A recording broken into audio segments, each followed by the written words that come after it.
Hey, what's up, everybody? It's GleeCon, and I'm here one more time bringing you an episode of Lore of Warcraft. And as always, as every time, I'm super stoked to be joining you. On the last episode of this show, we finished off. Actually, we went into the game and we did another piece of in-game lore from one of the books in the game, Rise of the Horde. We have also read that entire novel in times past, book on tape style. If you want to check out the story of how the orcs were finally finalized their preparation with the help of Kill Jaden and the demons, and got Gul'dan and killed a bunch of Draenor and got them ready to come over to Azeroth in preparation to start the series of Great Wars. Today we're going to do our second lore in short. These are videos just helpfully made by Blizzard to give little bite-sized clips of what led up to the different things. So I can't remember. I want to say one of them was maybe the War of the Ancients or something. We've only read one before. Today we're going to do the Dark Portal. So we're going to get a little 90-second blurb. It's going to be much longer because I'm going to continually stop it. Because this is more of a commentary. When I watch the videos, they're more of a commentary than a straight watch. If you'd like to watch it unadulterated, just look up what you see in the top left corner, Lore in Short, the Dark Portal. I'm going to add this to my Lore in Short playlist also. We also do long plays where we are completing the entire game of vanilla right now. We've done all of the other games as well. We're doing classic era vanilla. We have finished almost everything. We just finished a playthrough of Sunken Temple and all of the quests associated with it for Alliance. We're going to do a Horde run just so that we can also do a Shaman run of Sunken Temple so that we get as many quests on camera as possible. And then that'll take us a few days as we cover that. But by the weekend, we'll be starting the first of the final 5 zones we haven't covered in the game, which is Western Plaguelands. Anyway, we'll get all into that in the next one. This is enough of an intrude. The intro is longer than the video itself. Here we go, Lore in Short, the Dark Portal. Okay, so I guess this is maybe in preparation for Burning Crusade Classic coming out. And you can see, looks like a Tauren, some sort of elf. Looks like probably, my guess is it's a blood elf. And maybe the other Horde forces, maybe that's an orc, maybe that's a Forsaken, maybe that's a blood elf, but can't 100% be certain. On Draenor, the Burning Legion found agents in the Orcish Horde, manipulating them to conquer the planet. Okay, that's what was just read in the last episode, and the many books that we've read about it. One thing I'm trying to clock as we do our different content is what does the Dark Portal look like? Here, this looks like it's iconic with the dragon head and the 2 pieces. I know in the last videos that we did, the Warlord series, it was a more cut stone style, or like just lifted hewn stone with a snake. So that's another thing we should clock. This has this Black Temple kind of thing. The Horde bled their prisoners' life essence in order to power a colossal portal. I forgot that, but I do think when you read Chronicles, that's true. I think they mostly use Draenor blood or something. And through this passage, the invasion of Azeroth began. Yeah, and we also, you can access this. We recently did Blasted Lands. That was the last zone that we did.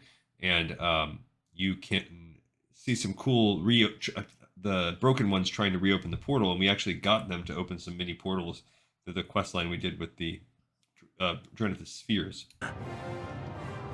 The First and Second War wrought devastation across the world. The Alliance... We have covered every single piece of content, both canon and non-canon, about the First and Second War. Canon about the First and Second War. We've played through all of those games and their expansions. And we are now working on the either side canon, the stuff I felt initially on our first pass through that wasn't as important, and the non-canon stuff. A lot of the stuff I skipped was videos like this, but now we're trying to experience that all too. Eventually pushed the Horde back and attempted to destroy the gateway. I'm pretty sure, I mean, we know they didn't destroy it. They just were able to shut it down, right? In an enormous explosion, their plan backfired, ripping a tear in reality and further linking their worlds together. Oh, so there we go. The plan. I don't remember how they. Oh, it was.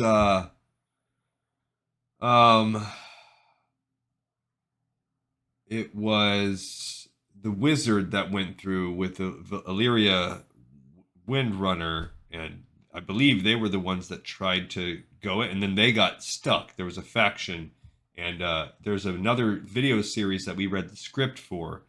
That's actually going to be our next episode, is reading the script of the Warcraft movie. It's going to probably take us a pretty decent amount. It's about a 150-page script. It'll take us a little bit of time to get through. Not a ton of time, maybe a week or so. But that 1,000 Years of War talks about what happened to that party that was left behind it. It was actually very, very good. Very good script. 2 years after the Second War, the shaman Ner'zhul ordered the orcs on Draenor through this tear to gather artifacts, including the skull of Gul'dan. It says 2 years after the Second War. So this is, I'm guessing, the events leading up to the Third War. Ner'zhul being, of course, who eventually becomes the Lich King. Ner'zhul used their powers to open countless portals to other worlds. And I do also remember one of the stories. We read the novelization of some of these books too, like the Warcraft 2 novelization, The Tides of Darkness. I think the expansion has a novelization. I do remember there is a climax time when he basically rips all these portals open all over. Overwhelmed by the magical strain, Draenor shattered, becoming Outland. And that basically explains how it became. We just read the Warcraft Duraton prequel novel, and that was a good, even though it's the film alternate universe, it is talking about just how destroyed Draenor was, and that was explaining how the Twisting Nether, what's it called? The Nether, whatever, the Purple Land up in Draenor and Burning Crusade, how it became this floating, ripped up place. Before Draenor was torn apart, the Alliance sent an expedition through the rift led by some of its greatest heroes. That's the one I was just talking To spare about. Azeroth Khadgar. from destruction, they severed the portal between worlds. Yeah, Khadgar, Windrunner, Illyria, and what is this guy's? This paladin, name starts with a T. His name is escaping me at the moment. These two got stuck behind somehow. He may have as well, and was able to use his magic to escape, because it looks like he's got Medivh's staff. That's actually really cool. I didn't never put together that Khadgar had that. An act of sacrifice that trapped the heroes in the broken world now known as Outland. And that is, I guess that's prepping us to play Burning Crusade Classic. You'll encounter some of those people. Maybe Khadgar came back with that. So pretty cool. I know I stopped a ton and cut everybody off on that. So I don't normally do it that much, but this one was such a small video, and I really felt like I was trying something there that I probably won't do again, which is just an obnoxious continued stoppage.